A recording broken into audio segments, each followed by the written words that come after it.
Bom, seguimos aqui no nosso Farol de Limeira, edição especial dessa quarta-feira. Eu recebo o Tito Amiral, que vai falar sobre a FENACIL, também sobre o Empreenda 2025. Antes de mais nada, Tito, seja muito bem-vindo ao nosso Farol de Limeira.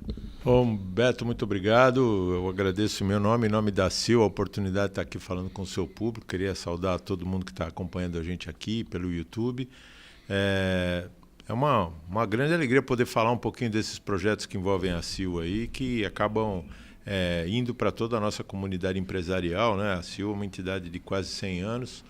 E, bom, estamos à disposição. Vamos bater um papo hoje. Mas eu preciso aproveitar a sua vinda aqui. Nós estamos discutindo aqui o que aconteceu no Senado e você foi secretário de governo na parte de desenvolvimento aqui da nossa cidade. Sobre essa questão, você sentiu também recrudescimento dessas licenças ambientais, desse trâmito? Há muita burocracia no nosso país desde sempre, né, Tito?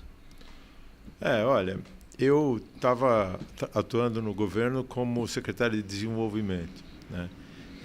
Ontem eu tive a oportunidade de conversar e estava explicando isso para uma pessoa que a questão do licenciamento, tudo isso, para a gente que trabalha no desenvolvimento, sempre é encarada como uma barreira, né? Eu não estou afirmando que a gente esteja sempre certo. Eu acho que tem que ter cautela e tem gente responsável para cuidar disso. O problema é que, especificamente no Brasil, a coisa ganhou um ar ideológico, né? As pessoas são... Como tudo que está acontecendo hoje, a gente tem um país polarizado e aí acaba tomando esse viés polarizado e ideológico em relação a aprovar ou não aprovar. O país precisa de certas licenças, o país precisa andar para frente, né? E, às vezes, as pessoas pegam algumas questões meio que por birra, né? Falam, eu sou contra isso, porque vai defender o interesse daquele e tal. Então, eu entendo que a gente tinha que ter uma discussão mais serena e mais madura sobre essas decisões, entendeu? Em que pese a gente saber que o cenário hoje, ele praticamente impossibilita se fazer esse tipo de análise friamente, né? Todo mundo tem um lado para defender, um partido para defender, não um partido político, mas um partido ideológico. Então eu penso que é uma pena, mas assim, eu acho que, a princípio, eu sou favorável às ações que tragam o desenvolvimento, que gerem um crescimento para o país, uma oportunidade para o país, né? A gente sabe que a nossa população precisa disso. Então, como eu falei, uma tese a princípio, né? Depois precisaria analisar aí. Mas tem gente capaz de fazer essa análise, né? E aí a gente fica discutindo aqui, muitas vezes, quem não entende do assunto, se arvorando, tomar partido e deixando de lado a opinião de quem entende. Entendi.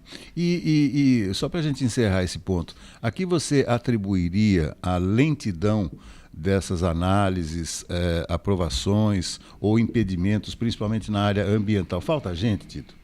Falta gente, com certeza falta gente e falta comprometimento. Tá? Se você falar, vamos estruturar algumas autarquias, como o IBAMA, aí a gente percebe claramente que isso poderia dar ganho de celeridade, fazer os processos andarem mais depressa, mas nem sempre isso é suficiente, tá? Porque, infelizmente, no governo federal a gente tem muita indicação por ordem política, interesse desse ou daquele senador ou deputado que seja, tal, e aí essas pessoas não têm gabarito técnico e acabam criando uma desmotivação em todo o corpo técnico que está envolvido, né? Então, isso também acaba sendo um problema, porque a pessoa fala, não adianta, a gente faz. Então, sei lá, essa é uma visão minha como cidadão, vamos falar assim. Sim. Eu penso que a gente deveria, sim, ter esses órgãos e ter um comprometimento dos órgãos. Você quer fazer uma análise, o IBAMA, seja qual for a estrutura, olha, você tem 6 meses para tomar uma decisão. Não dá para ficar engavetando e levar 7, 8 anos. Outro dia eu estava lendo uma reportagem sobre uma rodovia na Amazônia, não sei se é essa que foi citada agora há pouco, que está desde 2017, parece, parado, esperando um aval do IBAMA, né? Então, assim, ok, vamos olhar pela Amazônia, o Cláudio Bontorin falou agora há pouco isso, eu acho que é importante a gente ter esse olhar, sim, mas, ao mesmo tempo, a gente não pode levar 7 anos para dizer se pode ou se não pode fazer um investimento, né? O país não pode ficar à mercê disso. Então, diga lá, não pode, pronto, acabou, encerrou o assunto. Mas não ficar dessa maneira como está sendo conduzido. O que eu penso também é que falta um pouco mais de transparência e clareza na chamada compensação ambiental. Há um tempo atrás, de uma maneira muito rápida, foi erguido um atacadista enorme na Praia da Enseada, lá no Guarujá. E por algumas razões eu acabei acompanhando lá no antigo terreno do Maluf, você deve conhecer aquele terrenão lá. E abriram, e cortaram todas as árvores que estavam lá, eram árvores robustas, enormes e tal. Mas olha, eles fizeram o que bem entenderam naquela região. E aí eu fiquei me perguntando, né? Lógico que eles devem ter feito um trato, alguma coisa de compensação ambiental, porque aquelas árvores algumas eram palmeiras, outras eram figueiras, outras, acho que não eram figueira não, mas faltou colocar uma plaquinha, olha, estamos compensando o meio ambiente com a plantação de X mudas, não sei o que, aonde, com fotografia e tal. Por que eu estou falando isso? Porque, conhecendo o Brasil como a gente conhece, a gente acredita que possa existir em algumas situações a famosa carteirada, né, Tito? Aí a carteirada funciona. Eu não consigo avaliar esse caso específico, né? Não, sim. Frequentei agora já muitos anos atrás, eu sei da área que você está falando, mas o que eu penso disso é o seguinte, a legislação, ela exige que essa informação seja prestada. Tá? Então você vê aqui em Limeira, eu me recordo de vários casos onde foi colocada uma placa identificando o que estava sendo feito, a CETESB tinha uma ação em cima disso. Então me causa estranheza não ter tido esse tipo de cobrança num caso como esse que você citou. Mas eu penso que mais uma vez a falta de uma regra clara. Né? A regra tem que ser clara para mim, para você, para quem está assistindo a gente. A regra tem que ser a mesma, pronto. Certo. Entendeu? É assim, então você tem que resolver assado. É assim, dessa forma, tal. Dê transparência, sei lá, publica no Diário Oficial, num jornal da grande imprensa, dê um jeito de informar, põe uma placa na frente do empreendimento e tal, e a população vai ter uma satisfação sobre o que aconteceu. Isso, uma satisfação, exatamente. Eu não sei, eu acho que isso daí é uma coisa que, na verdade, a gente peca pela falta de transparência. Né? E eu não consigo julgar o caso do Guarujá especificamente, mas acho que para isso tinha que ter um regramento e vamos fazer e vamos resolver. Ao mesmo tempo, barrar a execução acaba penalizando uma área que provavelmente valia milhões. Né? A gente vê aquela área, uma área que acabou ficando uma área nobre dentro do Guarujá, um interesse econômico muito grande e tal. Eu também faço uma reflexão, às vezes, sobre o tombamento histórico de prédios, tudo, né? Você penaliza o proprietário. Então, acho que a gente tem que ter um bom senso nessa avaliação, né? Tem que atender o interesse da sociedade, mas tem que atender o interesse do proprietário também. Não pode ficar com mico, né? Nós já discutimos muito isso aqui no nosso programa. Eu também sou favorável à preservação histórica, mas desde que haja uma compensação para quem vai fazer isso. Você não pode pegar um baldinho, uma vassoura, dar para o proprietário e continuar pagando, impondo a ele o mesmo IPTU, as mesmas obrigações, e às vezes ele não pode nem abrir um negócio lá. Beto, mas assim, eu vou pegar assim, um exemplo de Limeira, assim, porque eu convivi um pouco com esse cenário. O IPTU de Limeira, para um prédio às vezes tombado, ele dá ordem de 3, 4 mil reais por ano. E aí o cara não consegue conservar um prédio histórico com 3, 4 mil reais por ano. Quer dizer, a prefeitura simplesmente dá o IPTU para essa pessoa, não vai ajudar em nada na solução do problema dele. Né? Então a gente tinha que ter uma política mais racional, mais adequada com a realidade. Pensar assim, falar, olha, eu preciso da fachada frontal preservada, dali para trás você faz o que você quiser, pode derrubar e tal, porque a gente não teria a perda, vamos falar de pictográfica, né, da imagem ali da rua e tal, mas ao mesmo tempo teria uma condição econômica de sustentar esse patrimônio, né? Do prédio para dentro, ninguém vai entrar mesmo, quer dizer, não há que ser avaliado, a pessoa faz o investimento que fizer. Então é só uma opinião, né? Não tem esse poder nem nada, mas eu acho que a gente precisava ter esse olhar racional em relação a esse tipo de situação. Bacana. Emprestei seus conhecimentos, agora vamos falar da FENACIL. Né? É isso aí, que é o nosso objetivo hoje, a FENACIL que só cresce ano após ano. Qual é o seu papel na FENACIL? Bom, eu sou hoje o primeiro vice-presidente da CIL, o Valmir Martins é o nosso presidente. Tenho muita honra de ser o primeiro vice-presidente dele. Já estou na CIL desde o momento em que o Reinaldo Bastelli foi alçado à presidência. Ele me convidou para fazer parte do conselho primeiro, depois da diretoria, quando o Walter Furlan assumiu, depois o Walter Furlan já passou a bola para o Zé Mário Gazeta, o Tchê. E durante todos esses anos, são quase 20 anos aí que a gente vem voluntariamente trabalhando pela CIL. E a FENACIL foi um evento que surgiu como uma sucessora, né, como um filhote da antiga FACIL. Né? A FACIL era uma feira muito importante para a sociedade de Limeira, provavelmente é um dos eventos que mais traz saudade aqui para a nossa população. A gente tem grandes histórias que envolveram a FACIL, mas que num determinado momento, já na presidência do Walter Furlan, a gente percebeu que economicamente não era mais viável fazer uma feira daquele porte, as empresas já não tinham mais tanto interesse em participar de uma feira institucional, né? Uma feira onde não se vendia muita coisa, mas se divulgava a pujança e o patrimônio empresarial de Limeira, né? Então a gente trabalhou muito nisso e depois, durante o mandato do Zé Mário Gazeta, o Tchê, a gente modelou, com muito apoio do Sebrae, um outro tipo de evento que foi a FENACIL, né, que é uma feira voltada para o empreendedorismo, porque a gente chama hoje de B2B, né, business to business, né, que é um negócio de empresários para empresários. Ela tem um perfil diferente da FACIL. Ela não é uma feira para o público convencional, mas é uma feira para empreendedores, empresários, e principalmente voltada para fechar negócios, para gerar oportunidades para as empresas. E trazendo, né, essa questão da FACIL, que você também citou, a gente tem que entender que nos últimos 30 anos nós tivemos avanços assim, excepcionais na área de comunicação e de divulgação, né? Quer dizer, as necessidades das empresas são bastante diferentes, né? E o acesso a essa informação também está muito mais veloz e dinâmica, né, Tito? É verdade. Primeiro de tudo, essa acho que é a causa principal. Mas tem uma outra causa que eu costumo citar, que é o seguinte, né? As empresas de Limeira mudaram de mãos, né? E isso foi determinante também, porque no passado você tinha o empresário limeirense, construiu a empresa, às vezes a família, tal, estava na segunda, terceira geração, mas as famílias estavam no controle dessas empresas.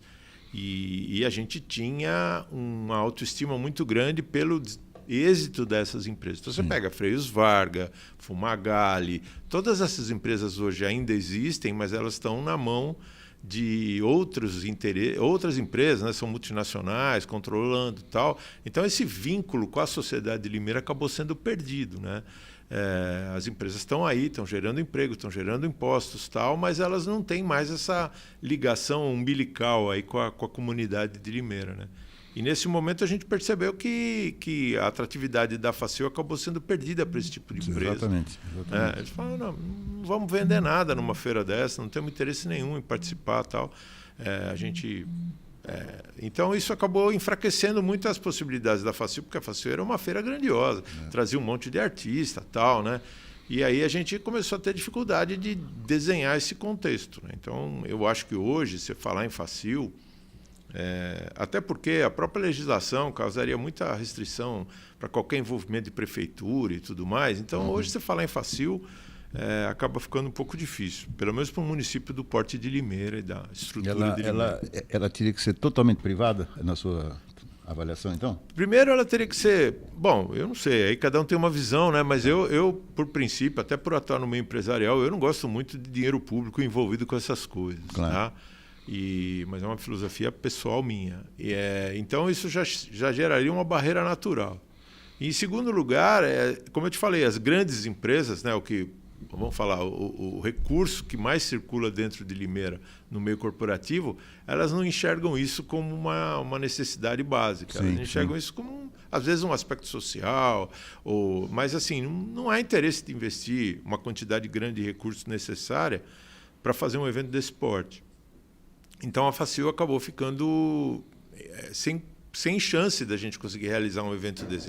Ele custaria caro demais para a CIL. A CIL teria que investir muito recurso próprio para fazer um evento desse. E aí fica difícil. Vamos falar do Empreenda. O Empreenda acontece ao mesmo tempo? O Empreenda é um projeto que a gente atua há bastante tempo junto com o Sebrae, e a gente tem grupos de atuação em alguns segmentos. Eu me recordo agora do pessoal de alimentação, do pessoal de moda e beleza, tal. A gente trabalha a sinergia de informações sobre esses profissionais, né? E com o apoio do Sebrae, a gente vai fazendo uma política de desenvolvimento para essas cadeias, né? Nós já tivemos Empreenda para grupo do segmento de joias. Então, tem projetos assim, oficinas mecânicas, né? Então, são projetos que eles vão andando assim. A gente vai ter um evento na FENACIL em relação ao Conselho da Mulher Empreendedora, né, que é um grupo formado pelas empreendedoras de Limeira aí, que está, vamos falar, locado dentro da CIL. Elas vão fazer um congresso, né, dentro do evento da FENACIL. A gente vai ter uma palestra também na FENACIL com a Cíntia Chagas. Então, são vários eventos paralelos acontecendo com a feira, mas com certeza sempre focado nessa questão de geração de oportunidade, de geração e até trazer essa informação. Como você mesmo falou, o mundo mudou, a divulgação das empresas tem que ter um olhar diferente, as pessoas têm que estar entendendo o que está acontecendo, essa velocidade de mudança é muito grande, né? Então, é uma oportunidade tanto para quem está expondo quanto para quem estiver visitando. Por exemplo, às vezes a pessoa tem uma vocação, Tito. Agora eu queria também a sua opinião dentro da sua experiência, vendo tudo o que está acontecendo. Dom, talento, obstinação, conhecimento, etc. Quando uma pessoa se vê diante de uma possibilidade de ser um CNPJ, né?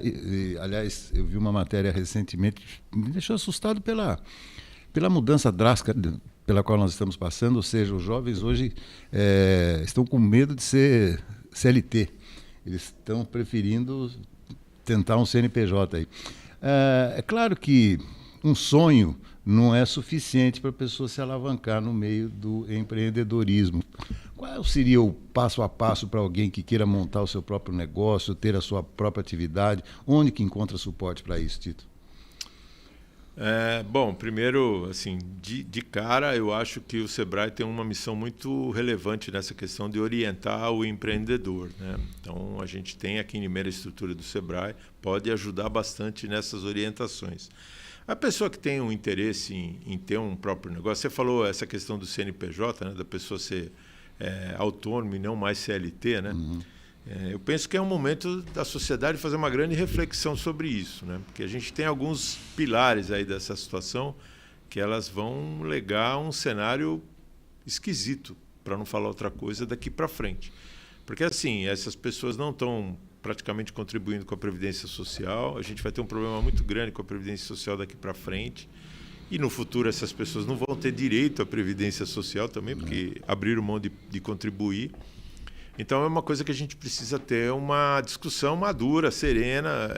A CLT é um legado do presidente Getúlio Vargas, mas as coisas andam no mundo, as coisas mudam no mundo, e a gente precisa abrir um pouco mão de valores meio arraigados, discutir e entender o cenário que o mundo vive hoje, né? Muito que move esses jovens é o fato de que, às vezes, você tem um salário registrado em carteira de R$1.000 e aí desconta um monte de coisa, o salário final acaba sendo menor e para a empresa esse custo acaba sendo bem maior. Então, quer dizer, isso acaba gerando uma sedução para que a pessoa seja um microempreendedor individual, que ele tenha um contrato de prestação de serviço, porque ele vai ganhar mais no curto prazo. Mas, assim, isso do ponto de vista social, a médio prazo pode trazer uma quebra, uma ruptura aí de valor. Então, na verdade, o que a gente está fazendo é varrendo o lixo embaixo do tapete, né? A sociedade tem que discutir essa questão, tem que ter uma leitura sobre isso. Quando você me pergunta o que o jovem, o que o empreendedor tem que fazer, eu acho assim, primeiro passo, de fato, procure o Sebrae, procure orientação, né? A gente sabe que todo mundo quer ser o próprio patrão, todo mundo quer ter essa autonomia, e a gente também sabe que muitas empresas elas quebram nos primeiros anos de atividade, aquele momento que você não tem maturidade ainda, não entendeu o que é gerir um negócio e aí acabam morrendo muito cedo, muito no início ainda do projeto. Então a orientação do Sebrae ela é fundamental nesse sentido, né? E a pessoa também tem que evitar o entusiasmo raso, né? A pessoa tem que identificar realmente, olha, é isso que eu quero sim, eu vou brigar por isso, não vai ser a primeira tempestade que vai me afastar do meu propósito, né? E isso é uma coisa muito pessoal, cada um tem seu valor. Eu entendo que já tive a oportunidade de visualizar alguns casos assim realmente muito interessantes de gente que brigou, batalhou e tal, e que hoje é empresário muito bem sucedido. E antes da gente fechar, uma opinião também, dentro da sua análise, dentro disso que você está falando. Nós temos hoje um mercado em expansão no mundo digital. Muita gente tem se dado bem e, paralelamente a isso, temos aí os influenciadores, influenciadoras com muita fama, fortuna. Inclusive, uma influenciadora colocou hoje que está se separando do marido, já causou maior confusão aí na internet, o pessoal gosta disso, visualizações e tal. E aí nós estamos falando daquele que quer montar uma pequena pizzaria, quer montar uma hamburgueria, que está muito na moda agora também e tal. Então, ou seja, nós temos duas frentes, né, Tito, assim, para a gente resumir bem essa questão antes da gente concluir. O mundo digital, que é também fundamental para alavancar os negócios reais, e o mundo real, voltando naquilo que eu te falei, né? Por exemplo, nós temos uma carência, eu percebo aqui em Limeira hoje, de mecânicos, por exemplo. Sim. Os filhos dos mecânicos não se tornaram mecânicos, assim como os filhos dos pedreiros também não se transformaram em pedreiros, em auxiliares, etc. Aí ele tem que tomar uma decisão, ele faz um curso e vai na mídia digital, onde ele acha que é um ambiente mais fácil, mais tranquilo. O Sebrae também aponta esses caminhos para a pessoa tomar sua própria decisão, porque não é o Sebrae que vai tomar a decisão, obviamente, né, Tito? Não, eu entendo que o papel do Sebrae nem é apontar esse caminho especificamente. Sim. O papel do Sebrae é falar, olha, você escolheu ser um influenciador digital, por exemplo, né? E, na verdade, essa questão do influenciador digital é meio o canto da sereia, né? Todos os meninos querem ser o Neymar, todas as meninas querem ser a Anitta, e a gente sabe que só vai ter um Neymar e uma Anitta, né? Então é uma coisa meio assim, que a gente acaba ficando na periferia, né? Algumas pessoas têm milhões de seguidores e outras ficam brigando por migalha ali na margem desse processo. Mas assim, é o momento, é o cenário, é o que seduz muita gente hoje.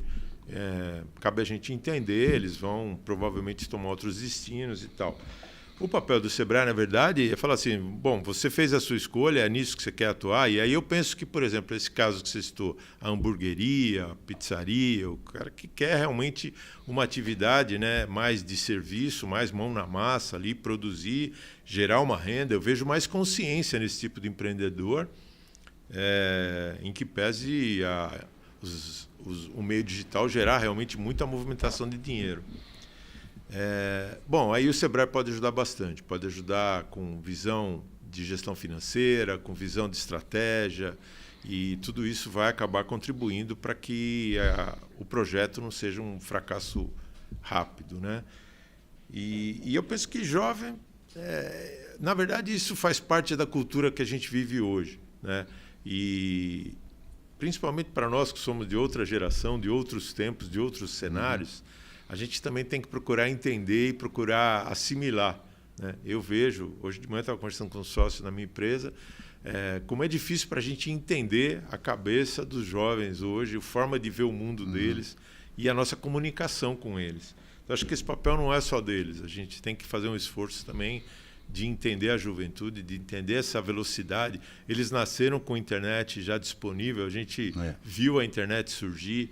Então, as coisas para eles são diferentes de para nós, entendeu? E a gente tem que também fazer um esforço para ter uma compreensão desse movimento, porque senão a gente vai ficar eternamente reclamando, mas também não vai chegar num ponto comum. Eles têm as razões deles também, né? Existe falta de mão de obra, como a gente percebe hoje em dia, Tito? Existe completa falta de mão de obra. Pode escolher qualquer segmento de atividade, eu tenho certeza que existe carência de mão de obra, né? Principalmente por esse choque de gerações. Tá? Porque muitas vezes você chama um jovem para trabalhar, mas a comunicação entre o empresário e o jovem está muito delicada. Eu tive a oportunidade de conversar com muitos gestores de RH. Eu falei, gente, a gente precisa começar a falar a língua deles, porque a gente não está conversando. Parece que um fala grego e o outro fala japonês, entendeu? A conversa não flui, as expectativas deles não fluem. Então, tudo isso é um momento que a gente... É como eu te falei, a própria CLT, né? A gente precisa parar e discutir. Porque a gente está caminhando para uma situação que vai ter uma parede ali na frente. A gente não vai conseguir mais resolver esse tipo de problema. Esse é um assunto que a gente discute muito na CIL, porque normalmente a gente tem demanda do empresariado sobre essa questão. Pô, não consigo contratar funcionário, não consigo trazer funcionário, ninguém para no emprego. Exatamente, tal, né? exatamente. Bom, a gente está chegando num ponto que a gente fala assim, vamos parar de olhar para o empregado e vamos começar a olhar para o empregador também, entendeu? Falar, olha, infelizmente a gente tem que desenhar um cenário diferente, é o que tem para hoje, entendeu? Tanto que está nas mãos do Supremo aí uma decisão complexa, difícil, não precisaria ter chegado nesse ponto da pejotização, né? Mas então, o que acontece? A gente precisa ter uma discussão madura desse assunto. Entendeu? E não adianta, por exemplo, a Justiça do Trabalho entende que isso é um problema, que é um entrave, que está ferindo direitos trabalhistas. Eu concordo. Mas acontece que essa não é a realidade do país, entendeu? Quer dizer, na verdade, você faz uma regra maravilhosa tal, e você tem um contingente absurdo de gente que fica à margem dessa regra. Então não adianta a gente fazer uma regra que não é universal, ela tem que funcionar para todo mundo, a gente tem que ter uma discussão madura. Eu não estou querendo tirar direito de ninguém, nem nada, mas eu acho que a gente tem que ter uma discussão madura porque a gente está caminhando para uma situação que não vai ter saída. Né? Não adianta a gente ter uma regra perfeita que ninguém segue. Aquela história que você já ouviu a vida toda, né? O Brasil tem leis que não pegam. Isso, né? A gente faz uma lei que não vai ser usada, então não adianta fazer a lei. Verdade, né? O negócio não tem muito sentido. A Câmara Municipal fez um trabalho há muitos anos, né? E não sei quantas mil leis foram feitas em duplicidade. Então aí você vai apagando aquelas que foram feitas ali. A gente costuma ter um olhar local, né? A gente fala da nossa Câmara, mas eu acho que isso é um problema do Brasil. Sim, não, não está restrito a Limeira. No estado de São Paulo deve ter um monte, né? A gente pega, por exemplo, essa questão tributária. Nossa, o problema tributário das empresas é um absurdo, né? O que se gasta de energia para apurar imposto e pagar imposto nesse estado é muita coisa, entendeu? Então, vamos pensar diferente, vamos pensar de um jeito diferente, né? E, assim, a CIL é muito engajada nessa questão aí para a gente tentar simplificar um pouco as coisas e botar o empresário para correr atrás do que é importante. Bacana. Estamos falando aqui com o Tito Amiral, que é vice-presidente da CIL, participará ativamente aí da FENACIL e do Empreenda 2025. Aliás, falamos a semana retrasada também sobre o Conselho das Mulheres Empreendedoras, esse conselho é muito ativo, né? Muito dinâmico, muito bacana. Eu estava acompanhando o programa um pouquinho antes de entrar no ar, e vocês estavam falando do papel da primeira-dama, né, da Janja. E, veja bem, não cabe mais para a gente discutir o papel da mulher na sociedade. Né? O CME tem um papel extremamente relevante na vida da CIL, movimenta a CIL, trouxe uma oxigenação para a CIL, isso é muito importante e a gente entende que esse tipo de iniciativa é super valoroso e, na verdade, o papel do CME... vamos falar, para nós é consolidado o papel da mulher no meio empresarial, né? Mas o papel do CME é justamente empoderar, às vezes, uma mulher que está começando, uma empreendedora que está no início, ou uma empreendedora que se sente ainda acanhada ou que quer enxergar o papel realmente dela dentro da comunidade empresarial, né? Então, esse trabalho é fundamental, ele é muito importante, ele já vem de mais de 20 anos aí dentro da CIL e a gente só vê crescer. Isso é muito bacana. Bacana. Estamos falando aqui mais uma vez, leva o nosso Tito Amiral e leva o nosso abraço ao presidente Valmir também da CIL e a toda a diretoria, o conselho também. A gente conhece muita gente lá, muita gente que emprestou o seu suor para a construção de uma vida melhor aqui em Limeira, como você, e certamente nos encontraremos antes da abertura do evento, estaremos apoiando ativamente também, né, entrevistando as personalidades, os empresários, os influenciadores, enfim, os palestrantes, estaremos desde já apoiando ativamente. Muito obrigado pela contribuição, pela inteligência, por esse papo gostoso que nós tivemos aqui, Tito. Eu que te agradeço, primeiro em nome da CIL, e eu queria aproveitar a oportunidade, mais uma vez, de convidar todo o teu público para que visite a FENACIL, de 24 a 26 de junho próximo. Nós vamos ter uma série de eventos, vamos ter uma série de palestras muito interessantes e, com certeza, principalmente para os empreendedores, para o pessoal que quer realmente empreender e tal, enxergar uma Limeira que às vezes a gente não consegue visualizar no dia a dia, né? Limeira é uma cidade extremamente pujante, né? Você falou de CNPJ, nós temos um CNPJ para cada 6 habitantes, nós temos 300 mil habitantes, mais ou menos 50 mil CNPJs. Então, a cada 6 limeirenses, já é empresário, né? É um número significativo, né? E a FENACIL existe justamente para aproximar esses empresários, trazer novidades, trazer informação, trazer conhecimento e trazer oportunidade de negócio. É isso que a gente está buscando. Mais uma vez, muito obrigado, agradeço a oportunidade e com certeza contamos com vocês todos durante o período da FENACIL lá no Shopping Nações. Obrigado. Bacana.